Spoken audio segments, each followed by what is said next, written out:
اللہ ماشاءاللہ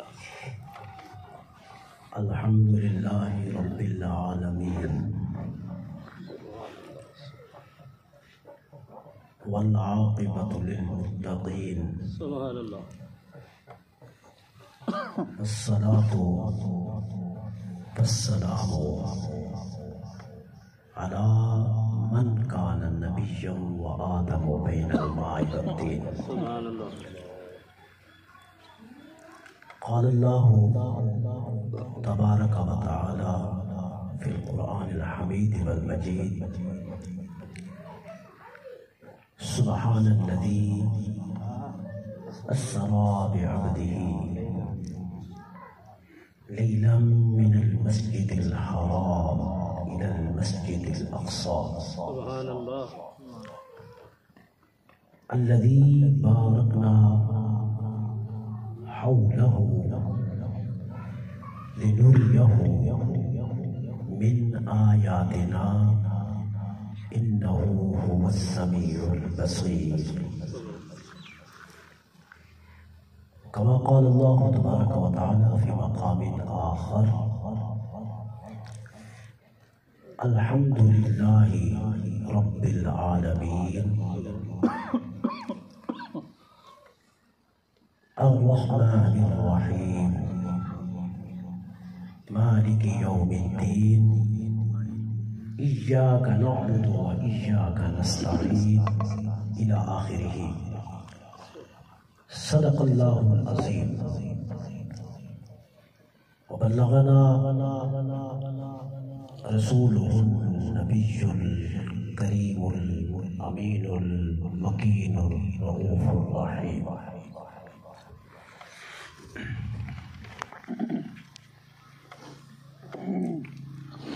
عمران بھائی تو سامنے آنے والے تو بھی سامنے آنے کوئی مسئلہ نہیں ماشاء اللہ اونچی آواز نہ درود شریف پڑھ اللہم صلی علی سیدنا و مولانا محمد وعلی آل سیدنا و مولانا محمد وعلی آلہ و اصحابہ وبارک وسلم بآواز بلند الصلاۃ والسلام الصلاۃ والسلام علیک یا رسول اللہ الصلاۃ والسلام علیک یا حبیب اللہ الصلاۃ والسلام علیک یا محمد رسول اللہ صلی اللہ علیہ وآلہ وسلم اللہ رب العزت بواسطہ اپنے محبوب علیہ السلام بواسطہ اہل بیت اعظام بواسطہ صحابہ کرام رضوان اللہ تعالی علیہم اجمعین بواسطہ جمیع اولیاء اعظام بواسطہ ہمارے مرشد عظیم کریم رحمہ اللہ تعالی اللہ پاک ہمارے بھائی ملک محمد صوفی ملک محمد دے قبر انور مزید انوار کی بارش سے بھر دے اور آپ کے صاحبزادگان کی عمر خضری عطا فرمائے اور تمام طالب علموں کو کامرانی اور کامیابی عطا فرمائے آمین آمین اور بالخصوص حضرت علامہ قیصر صاحب دامت برکاتہ عالیہ قدسیہ آپ گانا اور بہترین خطاب اب یقین مانے میرا دل کر رہا تھا کہ اینڈ تک آپ کا خطاب سنو یہ نصیحت امیز باتیں نصیحتانہ کلام جو مفید فائدہ مند جس میں فائدہ ہی فائدہ تو دل کر رہا تھا کہ ان کی گفتگو سنتے رہے، مگر انہوں نے اپنی طبیعت کے مطابق جتنا چاہا بیان کیا، اور میں اپنی طبیعت کے مطابق تو نہیں بیان کروں گا، اس لیے کہ اس وقت میں تابع ہوں اور ملک بھائی کی اولاد مطبوع ہے، اور میں محکوم ہوں اس وقت، وہ میرے لیے حاکم ہے،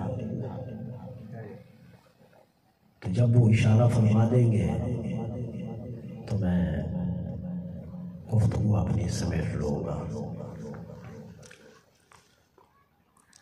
آج نا تھوڑی سی محفل ہے چند اشخاص پر مشتمل، تو میں کہتا ہوں کہ چند نکات بیان ہو جائے۔ بات سمجھ آ رہی ہے؟ میرے بہت ہی عزیز ہیں طارق صاحب، وہ بھی ویسے ہر دفعہ ملاقات ہوتی ہے، میرے کلاس فیلو ہیں بچپن کے، اور جو بچپن کے کلاس فیلو ہوتے ہیں نا تو وہ بچپن کی باتیں یاد آتی ہیں، کیسے ہم پڑھتے تھے، کیسے کھیلتے تھے۔ یہ جو قبرستان ہے نا جلال شاہ، جانتے ہوں گے، یقین مانو وہاں لوگ تو دن کو بھی ڈر جاتے تھے، ہم رات کو بھی قبرستان میں کھیلتے تھے، کیونکہ وہاں ایک ولی کا آستانہ ہے، وہ طالب علموں کی حفاظت کرتے تھے، اور وہ آستانہ ہی ولی ان کا تھا، جن کا مزار تھا وہ بھی ولی تھے، جو موجود تھے وہ بھی ولی تھے۔ جلال الدین ایسے نہیں کہا جاتا، کوئی دروازے نہیں ہیں مدرسے کے، کچھ بھی نہیں ہے، بچے ایسے سوئے رہتے تھے، 150 200 250 کی تعداد میں طالب علم ہوتے تھے، کوئی فکر نہیں ہے، ایک ولی کا آستانہ تھا۔ تو ولی ہوتے ہیں نا میرے بھائی، ولی تو پاری نہیں مار لیتے تھے، ایسی بات تھی۔ ہمارے اپنے مدرسے کی بات ہے، یہ پرسوں کی بات ہے، مجھے ایک طالب علم کہنے لگا جی وہ رات کو پتہ چل رہا تھا کہ موٹر کھولنے آ گئی ہو، میں کہ اللہ کے بندے جب دیواریں نہیں تھی اس وقت کسی نے نہیں کھولی، جب دروازہ نہیں لگا ہوا تھا ہم نے مین گیٹ لگوایا، الحمدللہ بڑا خوبصورت اور بڑا زبردست لگوایا ہے، تقریباً 1.5-2 لاکھ روپے اس کا خرچہ تو ہوا ہے، لیکن پتہ چلتا ہے کہ مسجد کا گیٹ لگا ہوا ہے، تو میں نے کہا اتنا بڑا گیٹ 10 فٹ کا گیٹ بھی لگوا دیا ہے، رات کو تالا ہوتا ہے، جب کچھ نہیں تھا تو حفاظت ہوتی تھی، اللہ کے بندے جو پہلے حفاظت کرتے تھے اب بھی وہی حفاظت کر رہے ہیں، ہمارا تو چھڑا نام ہے، اصل تو چلانے والے تو اس کو کچھ اور ہے۔ تو میرے بہت ہی پیارے دوست ہیں اور پیور قاری، سچی بات کہہ رہا ہوں، بلا کشامت بہترین قاری ہیں، اور نعت خوانی میں تو آواز آپ نے سنی ہے نا، میں نے ریکارڈ بھی کی ہے، اور انشاءاللہ میں ان کی نیٹ پہ نعت بھی چلاؤں گا۔ بصورت اللہ ہم سب کو بزرگوں کے مزارات پہ حاضری دینے کی توفیق بخشے، اور میرے مرشد کے آستانہ مرکزی آستانہ ہو یا اس کی شاخی ہو، تمام کو تا قیامت شاد آباد رکھے۔ پہلی بات میں عرض کر رہا ہوں، توجہ سے سنیے آپ نے، آیتیں میں نے 2 پڑھی ہیں، الحمدللہ رب العالمین، اس کا معنی آپ سمجھ کرتے ہیں۔ آج میں تقریر نہیں کر رہا، پتہ نہیں جن لوگوں نے سنی ہے تقریر ان کو پتہ ہے، آج میں باتیں کرنا چاہتا ہوں آپ سے۔ الحمدللہ، تمام تعریفیں للہ، اللہ کے لیے، رب العالمین، جو تمام جہانوں اپنے ما سوا سب کو مرتبہ کمال تک پہنچانے والا ہے۔ ترجمہ سمجھ آ گیا؟ میری طرف متوجہ ہے، دماغ ادھر رکھنا۔ میں بات تھوڑا سا مشکل کروں لیکن مشکل نہیں ہے۔ اللہ وہ سب موجود ہیں، اس پہ جو ہے نا یہ مجھ سے بہتر جواب بھی دے سکتے ہیں۔ ایک چھوٹا سا سوال ہے، سمپل سا، طارق صاحب، ہم جب عربی کی گرامر پڑھاتے ہیں یا پڑھتے ہیں، میں تو خیر اپنے آپ کو طالب علم سمجھتا ہوں اور سمجھتا رہوں گا، عربی کی جب ہم گرامر پڑھتے ہیں، اس گرامر میں جب یہ ٹینس وغیرہ پڑھائے جاتے ہیں، گردانیں پڑھائی جاتی ہیں، ترکیب پڑھائی جاتی ہے۔ ترکیب کا مطلب یہ ہوتا ہے کہ کلمات کو آپس میں جوڑ دینا۔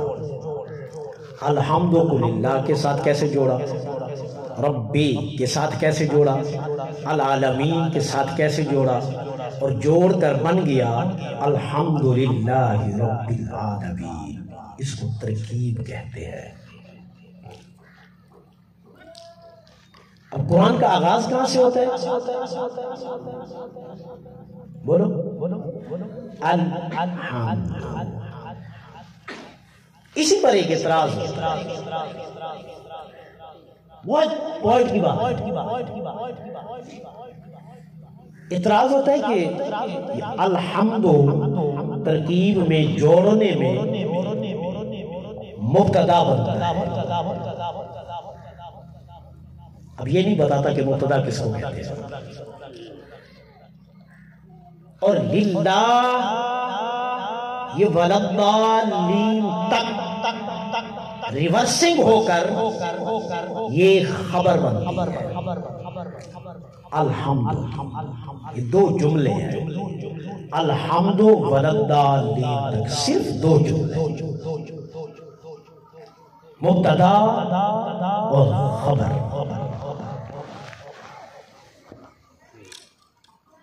کوئی مشکل نہیں۔ اب اس پہ ایک سوال سا ہوتا ہے، یہ جو الحمد کو ہم نے مبتدا بنایا نا، یہ درست صحیح نہیں، ترکیب کے اعتبار سے، جوڑنے کے اعتبار سے اعتراض ہوتا ہے کہ درست نہیں۔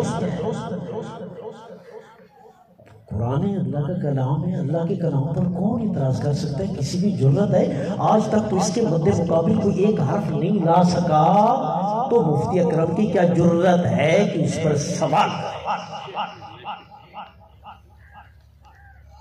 مگر علماء نے سوال بھی کیا اور اس کے جوابات بھی دیے۔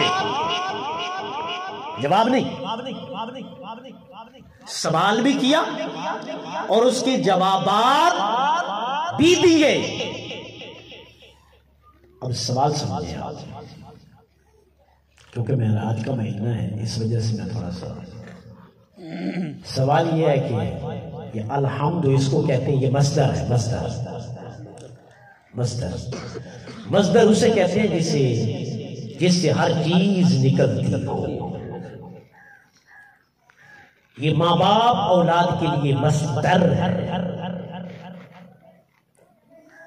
مرشد مریدوں کے لیے مصدر ہے، نبی امت کے لیے مصدر ہے۔ اور یہ مصدر جو ہوتا ہے نا، اس کو وصف کہتے ہیں، وصف۔ کیا کہتے ہیں؟ بولو، بس سمجھ آپ کے لیے آئے گا، کیا کہتے ہیں اس کو؟ بس کا معنی صفت ہے۔ یہ حافظ ہے تو حافظ ہونا اس کا وصف ہے، اگر قاری ہے تو قاری ہونا ان کا وصف ہے، اگر انجینئر ہے تو انجینئر ہونا ان کا وصف ہے، اگر مکینک ہیں تو وصف ہے، اگر وکیل ہے تو یہ پیشہ ان کا وصف ہے۔ حمد بمانے تعریف کرنا، تو تعریف کرنا ایک وصف ہے، کسی کی برائی کرنا یہ بھی ایک وصف ہے، کسی کی اچھائی بیان کرنا یہ ایک وصف ہے. تو الحمد وصف ہے. اور یہ جو اللہ ہے نا یہ ذات ہے، ذات.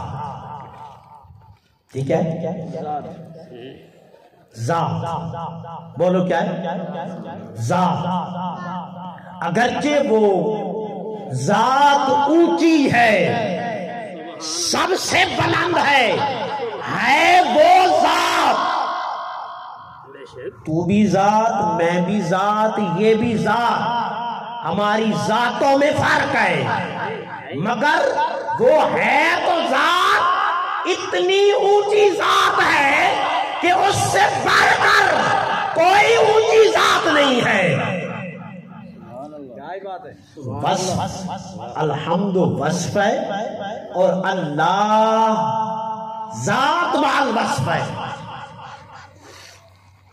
اب عربی کا قاعدہ ہے، جب ہم کسی کلمہ کو کسی کلمہ کے ساتھ جوڑیں گے تو وہ کتنے بن جائیں گے؟ دو. تو دونوں کے لیے ذات کا ہونا ضروری ہے. وصف نہیں.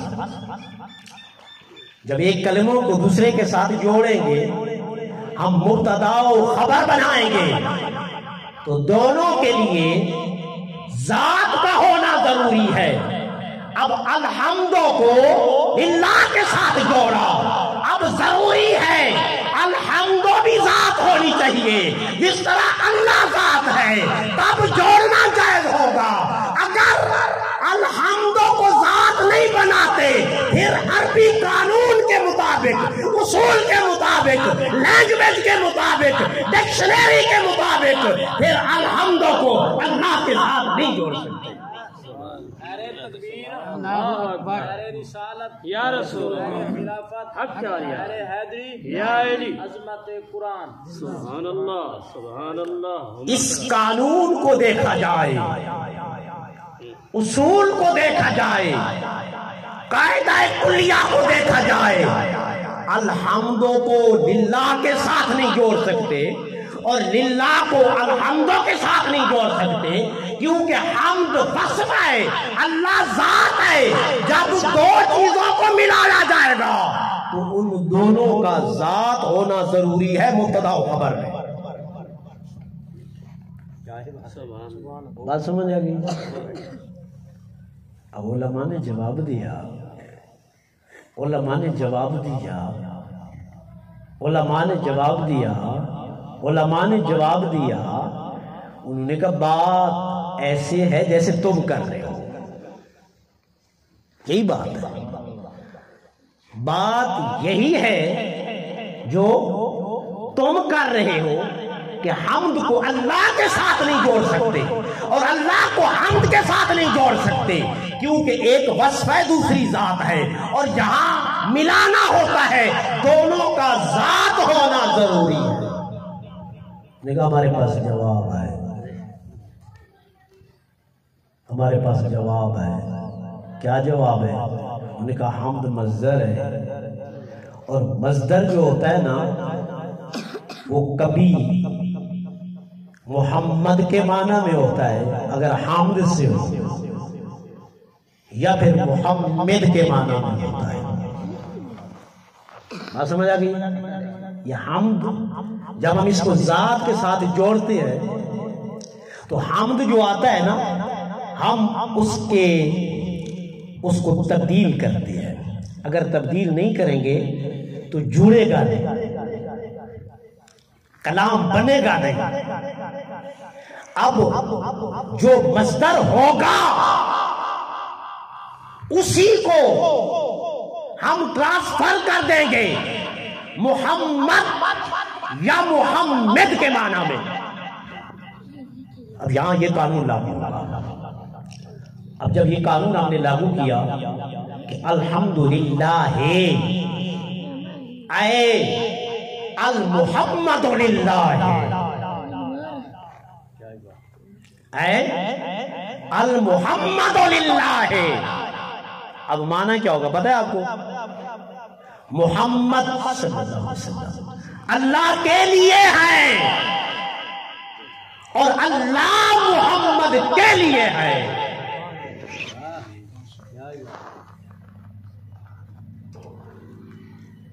ترجمہ سمجھ آیا؟ میں گارنٹیڈ کہہ رہا ہوں، ایسا نہیں کہہ رہا کہ آپ الحمدللہ محمد صلی اللہ علیہ وسلم اللہ کے لیے ہے اور اللہ محمد صلی اللہ علیہ وسلم کے لیے ہے. اب محمد تو ذات، اللہ بھی ذات، محمد بھی ذات، اللہ بھی ذات. جب حمد کو ذات کے معنی میں چینج کیا تو ذات ذات سے مل گئی، بن گیا لا الہ الا اللہ محمد رسول اللہ. کو بات سمجھ آئی ہے؟ بہت بڑا دعویٰ ہے، بہت بڑا دعویٰ ہے. محمد اللہ کے لیے ہے، اللہ محمد کے لیے ہے. باقی کائنات دیکھنے والی ہے دونوں کو، باقی کائنات دیکھنے والی ہے دونوں کو. اللہ نے جو اپنا اظہار فرمایا ہے وہ اپنے یار کے لیے فرمایا ہے، اور اپنے یار کو جو ظاہر کیا ہے وہ اپنے لیے ظاہر کیا ہے تاکہ میرا یار مجھے دیکھتا رہے، میں یار کو دیکھتا رہوں، پھر میرے یار کے دروازے پر آ جائے.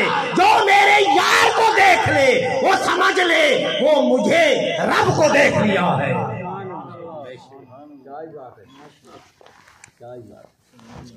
ذہن سے ایک سوال پیدا ہوا کہ یار عجیب سی بات ہے، اللہ تو آدم علیہ السلام کے لیے ہے، سوال تو وہاں بھی نہیں ہوا.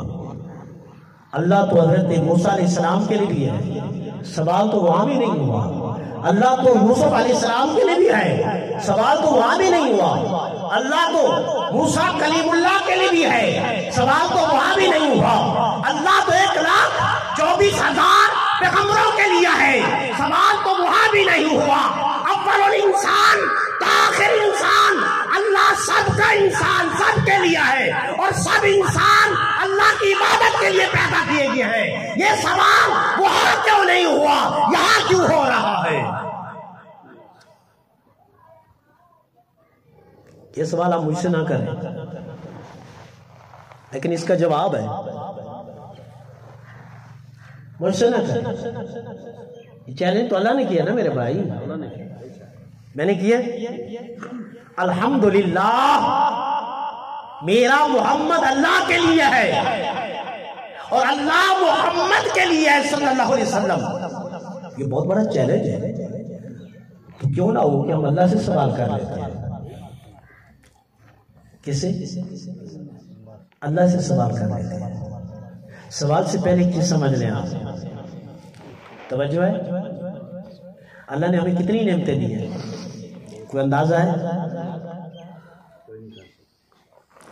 آنکھیں نعمت، سننا نعمت، سوگنا نعمت، کھانا نعمت، دل نعمت، سر نعمت تا پاؤں، یہ اندرونی نعمت.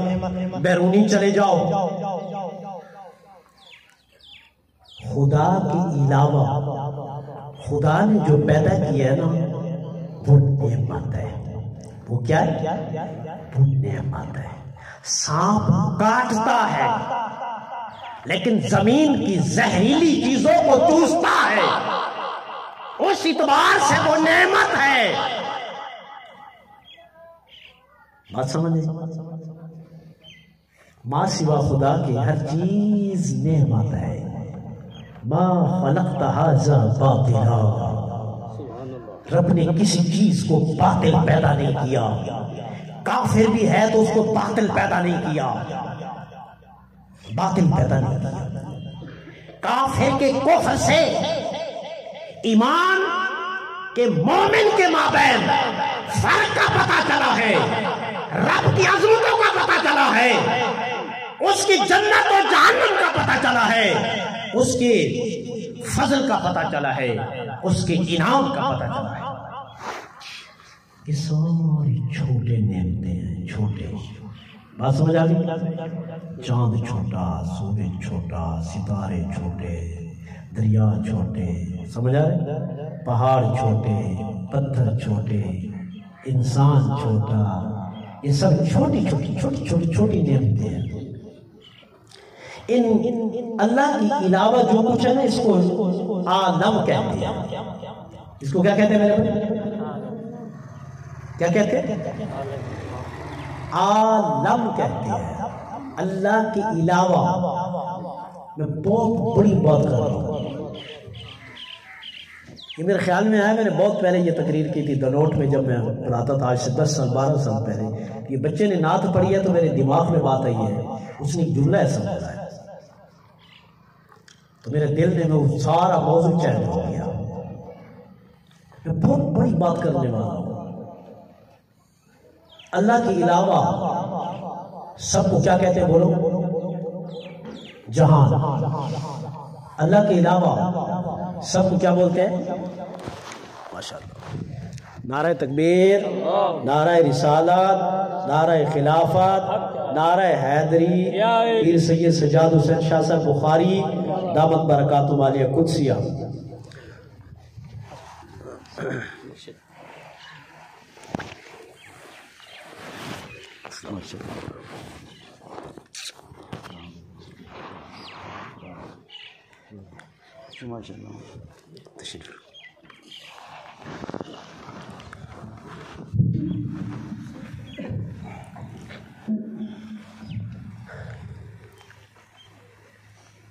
بچے سمجھ آئیے طالب علموں،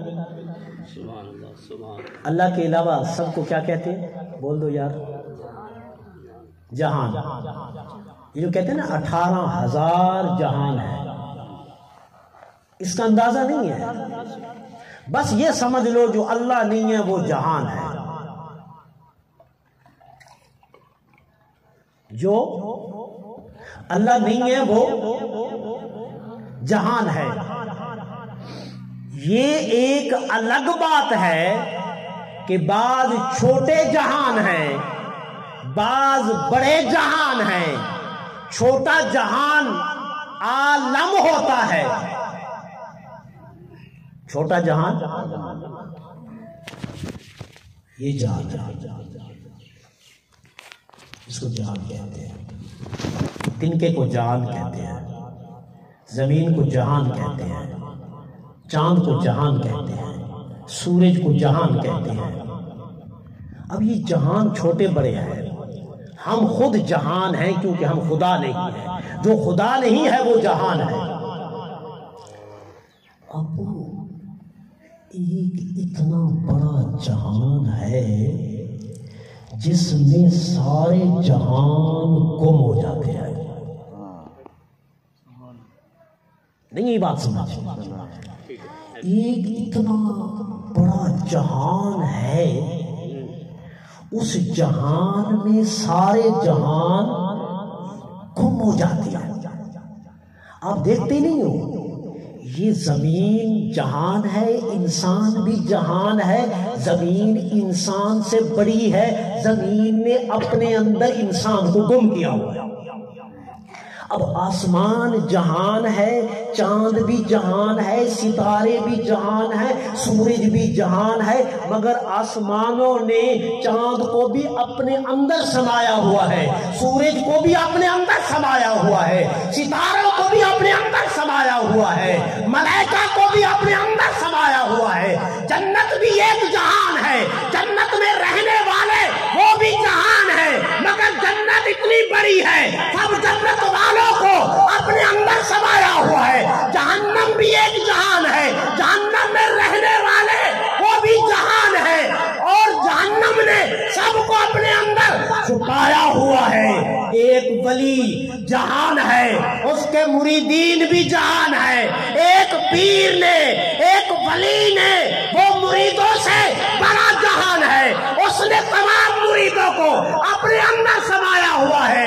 ایک نبی جہان ہے اور امت بھی جہان ہے، مگر پوری امت کو اس نبی نے اپنے اندر چھپایا ہوا ہے. معلوم یہ ہوا کہ جہان چھوٹا بھی ہوتا ہے اور جہان بڑا بھی ہوتا ہے. زمین و آسمان مل جائے اس کو عالمین نہیں کہتے. چاند ستارے مل جائے اس کو عالمین نہیں کہتے. زمین آسمان کے ساتھ ملا دی جائے اس کو عالمین نہیں کہتے. ما سوا خدا کے سب چیزوں کو جمع کر دیا جائے اس کو عالمین نہیں کہتے. عالمین اس بڑے جہان کو کہتے ہیں. اب میری طرف توجہ کرنا ادھر. عالمین اس بڑے جہان کو، طالب علم ادھر دیکھو، بڑا جہان اس کو کہتے ہیں. سمجھ بات ہے؟ اونچی آواز سے کہو سبحان اللہ. سبحان اللہ. بڑا جہان جس کا نام ہے عالمین. جس کا نام کیا ہے؟ عالمین. جس نے اپنے اندر خدا کی ہر نعمت رکھی ہو، سمائی ہوئی ہو، اس کو بڑا جہان کہتے ہیں. پھر اس سے بڑا جہان اور کوئی نہ ہو، اس سے اوپر کوئی جہان نہ ہو، اس نے سارے جہانوں کو اپنے اندر لیا ہو، اس کو عالمین کہتے ہیں. اب انسان کو تو عالمین کہہ نہیں سکتے بظاہر، چاند کو تو عالمین کہہ نہیں سکتے، ستاروں کو تو عالمین کہہ نہیں سکتے، زمین کو تو عالمین کہہ نہیں سکتے. چند صبح کو ملا کے کہہ دیا جائے اسے عالمین کو نہیں کہہ سکتے. پھر وہ کون سا بڑا جہان ہے جس میں خدا کی ہر نعمت پائی جاتی ہے؟ اس کے بعد کوئی بڑا نہیں ہے. اگر بڑا ہے وہ خدا ہے، خدا جہان نہیں ہو سکتا. اب ذرا لفظوں پہ توجہ کرنا. خدا جہان، ہم تو بڑے جہان کی تلاش کر رہے ہیں جس کا نام ہے عالمین. رب نے اتنا بڑا جو دعویٰ کیا کہ محمد اللہ کے لیے اور اللہ محمد صلی اللہ علیہ وسلم کے لیے ہے. اتنا بڑا دعویٰ کیا اور آگے فرمایا رب العالمین. جو عالمین کا رب ہے وہ کون ہے؟ عالمین. وہ عالمین ہے کون؟ جس عالم میں تمام عالم گم ہیں اس کا نام محمد صلی اللہ علیہ وسلم ہے. کوئی بات سمجھ آئیے؟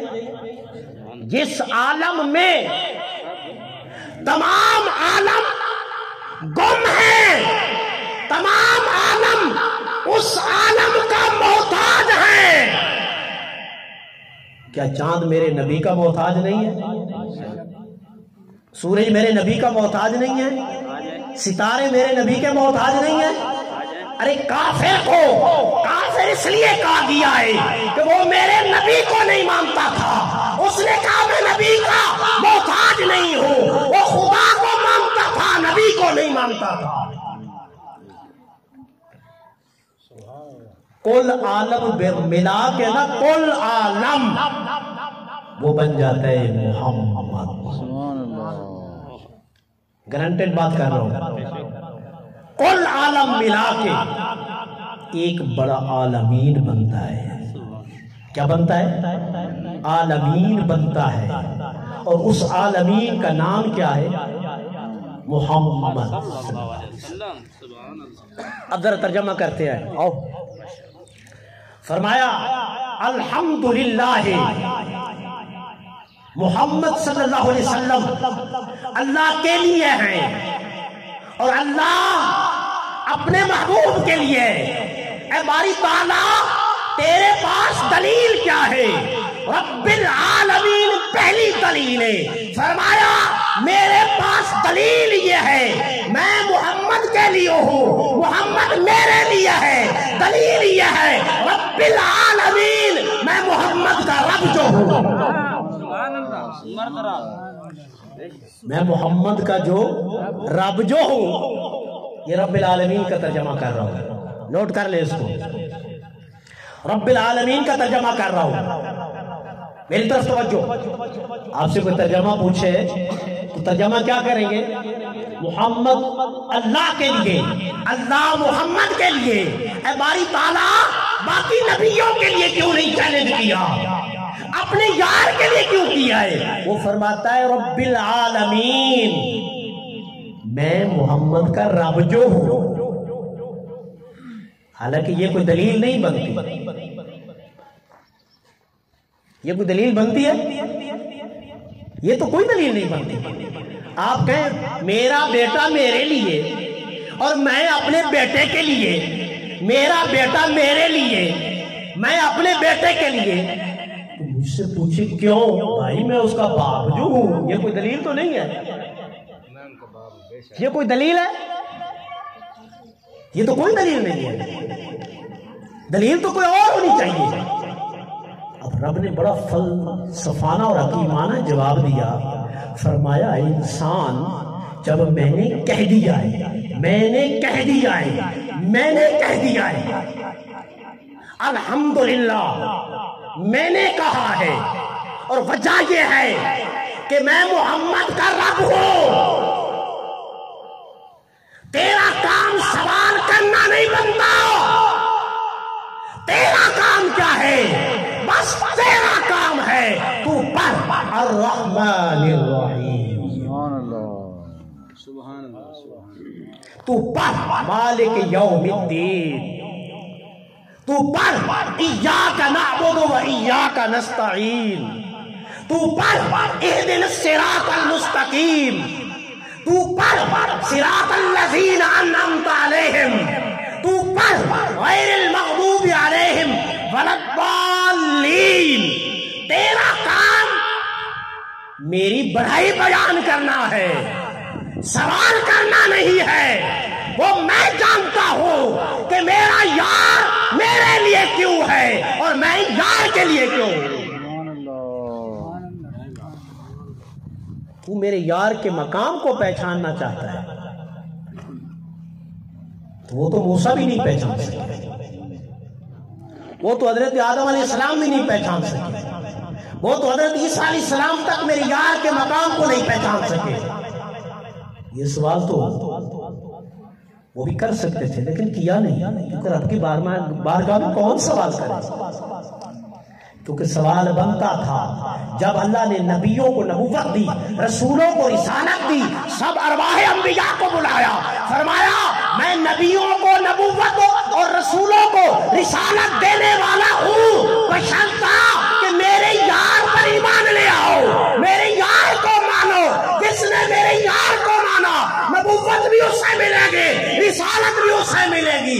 سوال تو وہاں انہوں نے نہیں کیا، انہوں نے کہا ہم نے اقرار کیا آمنا۔